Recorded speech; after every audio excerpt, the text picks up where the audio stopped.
Welcome to Samba Samba. Enjoy the video. You'll need an account that can change display settings.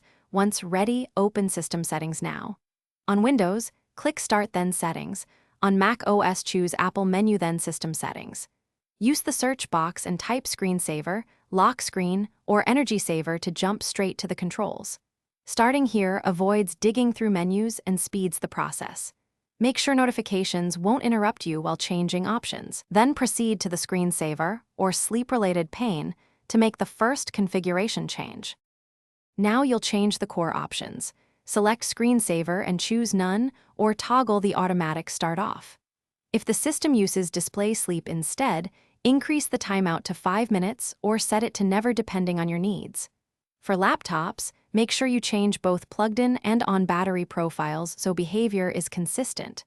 Once done, verify related settings like lock on sleep or require password after sleep, so disabling the saver doesn't compromise security or confuse expected lock behavior. Finish by applying or saving the changes, then test. Wait the new timeout to confirm nothing activates. If the screensaver or sleep still appears, inspect the power plan or energy saver profile. These can override display settings.